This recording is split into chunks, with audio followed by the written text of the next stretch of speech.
Vou convidar aqui o doutor Irapuã mais uma vez. Doutor, seja bem-vindo mais uma vez aqui ao Jornal do Piauí, desta vez para nós falarmos com a ajuda do Hospital São Marcos e do senhor sobre o AVC, o acidente vascular cerebral, que pode ter consequências graves, doutor. Como é que se identifica que o acidente vascular cerebral pode estar acontecendo, doutor? Sim. Boa tarde, mais uma vez. Boa tarde, novamente. O acidente vascular cerebral, a gente se identifica como? É sempre pensar em AVC quando você tem um déficit neurológico súbito. O que é isso? Um déficit neurológico de instalação aguda, que pode ser perda da visão, desvio da boca para um dos lados, incoordenação, fraqueza de um braço, de uma perna, diminuição da sensibilidade ou dormência de uma perna e um braço, a fala enrolada, dificuldade para se expressar. Então, todos esses sintomas neurológicos, quando acontece de forma aguda, né, o paciente está bem, em instantes, segundos, ele passa a apresentar esse quadro, você tem que pensar no acidente vascular cerebral. E aí quem é que tem essa missão maior, esse cuidado, tem que ter esse cuidado maior para observar se isso está acontecendo? O próprio paciente ou um acompanhante? Os sintomas podem acontecer em qualquer lugar, né? A AVC é a segunda principal causa de morte no Brasil e a principal causa de incapacidade, é uma doença muito prevalente, incidente. Então, geralmente, um familiar ou mesmo um paciente percebe. Quando o paciente tem uma afasia, que a gente chama, que é a incapacidade de se expressar, uma dificuldade de falar, fica mais difícil. Então, o próprio acompanhante ou uma pessoa próxima pode reconhecer. Então, ou o próprio paciente, dependendo do sintoma, ou uma pessoa próxima. O paciente ele tem condições de perceber que está sofrendo um AVC ou ele perde imediatamente a sua capacidade de raciocínio?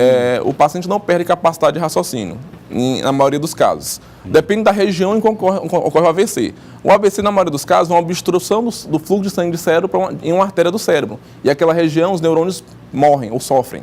Então, dependendo da região do AVC, você vai ter um sintoma diferente. O paciente pode só perder a força de um lado do corpo, ou ficar com o braço fraco, com a perna fraca, uma fala enrolada. Nesses casos, o paciente pode mesmo perceber.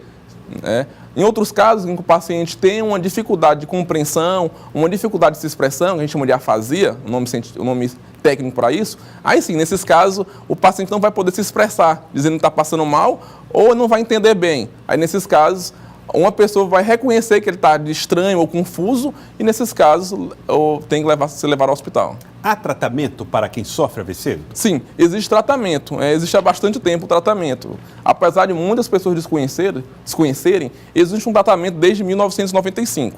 Existem duas modalidades, dois tipos de tratamento para AVC.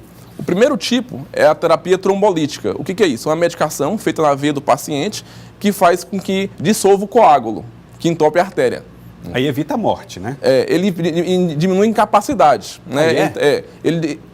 Se você fizer essa medicação até 4 horas e meia, que é o tempo que a gente tem para fazer, você aumenta em 30% a chance do paciente de sair andando. Sem sequelas? Sem sequelas, com sequelas pequenas. Entendi. Então, ele reduz a incapacidade. Esse é um tipo de tratamento que pode ser feito até 4 horas e meia dos sintomas. Daí a necessidade de perceber logo se há um quadro de AVC. Com certeza. Tem outro tratamento mais recente, que é a terapia endovascular. O que é isso? Através de um cateterismo, né, você coloca um catéter na artéria de um paciente, vai até o cérebro e pesca o trombo. Você pressa o coágulo que está entupindo a artéria. Esse tratamento pode ser feito até 6 horas, na maioria dos casos, e em alguns casos pode passar desse período. E também reduz Esse tratamento reduz mortalidade e diminui e aumenta a chance de o paciente sair sem sequelas.